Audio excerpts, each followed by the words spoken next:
On March 15th this year, India proposed a SAARC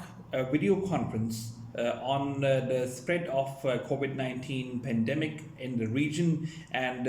asked member of states of the SAARC countries to come and join together to formulate a combined or at least an understanding on the way forward and strategies required to curb the spread of the pandemic. Pakistan attended that meeting and talked about the spread of the COVID-19, but also mentioned the lockdown in Jammu and Kashmir and demanded that India should ease down on restrictions so that the Kashmiri people can have access to healthcare facilities at a time when the COVID 19 virus is spreading like wildfire. India again came up this time around and also proposed another video conference of trade officials of SAARC countries. Pakistan was also extended an invitation to join that video conference, but Pakistan did not do that. Now we are going to discuss on how and why did Pakistan went ahead with the first one and did not went ahead with the second one. Pakistan's Ministry of Foreign Affairs has maintained that Pakistan would only and would want to be part of any meeting of the SAARC countries, which is spearheaded by the SAARC Secretariat, because this is something that Pakistan has been emphasizing on, that SAARC Secretariat needs to play its role as a frontline initiator of steps required to tackle and formulate a strategy to fight COVID-19 in the region. This conference was proposed and hosted by India, and that is why Pakistan did not take part of it. There are other reasons behind that as well.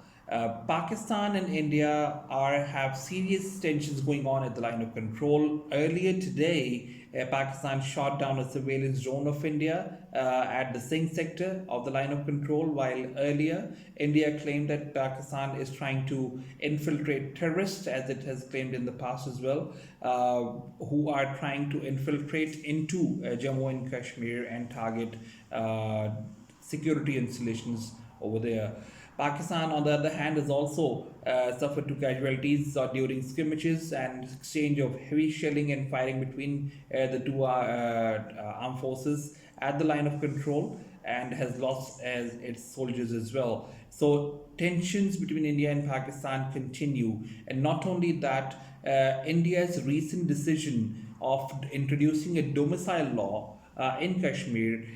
allowing anyone and everyone who has stayed there or served in Jammu and Kashmir for a period of 10 years will be eligible to acquire a domicile of Kashmir. Something that is being widely criticized by the Kashmiris themselves. They say that this domicile law, these changes in domicile law are going to change the demography and also raise serious concern on the crisis of identity of the people of Kashmir. Pakistan has raised this issue at global levels and is continuing to do so through its diplomatic quarters, and has been able to take a statement out of the OIC, who has condemned and asked India and the international community to play its role in pressurizing India to take back its decision to introduce this domicile law under Article 37A, which was abrogated earlier last year, along with Article 370, changing the special status of the state of Jammu and Kashmir. So Pakistan is actually not in a position to be part of any initiative that is led or spearheaded by India, as it has made very clear, even in this case of the SAARC video conference held yesterday,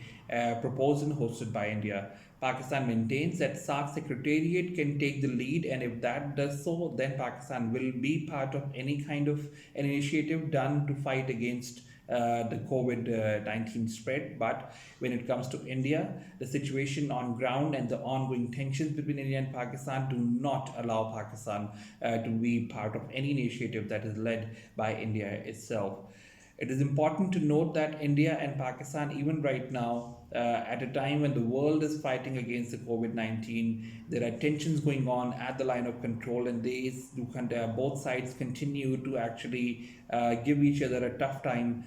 when it comes to that line of control in Kashmir. And India has again accused Pakistan of trying to infiltrate terrorists, as it calls them, while Pakistan maintains that these allegations are baseless. Not only that, India also tried to portray or say that the attack on the Sikh Gurdwara in Afghanistan was masterminded and the suicide bomber belonged to Lashkar-e-Taiba. But it later was revealed that that suicide bomber was an Indian national who had traveled and joined the Islamic State, the ISIS, and he was part of them. Does not imply that being an Indian citizen, that suicide bomber was related to India, but definitely it does imply that Pakistan had got nothing to do with it, and Pakistan has also rejected these claims by India. So because of the ongoing and the current situation, the tense situations between India and Pakistan, Pakistan has went ahead and said that it will boycott the meeting that was held yesterday, a video conference of trade officials of the SAARC countries, and has said and urged that SAARC Secretariat needs to spearhead such initiatives, because that is the only way through official quarters. If these meetings can be credited, these meetings can be of more value, and also going forward, decisive actions and implementable decision making can be done through the platform.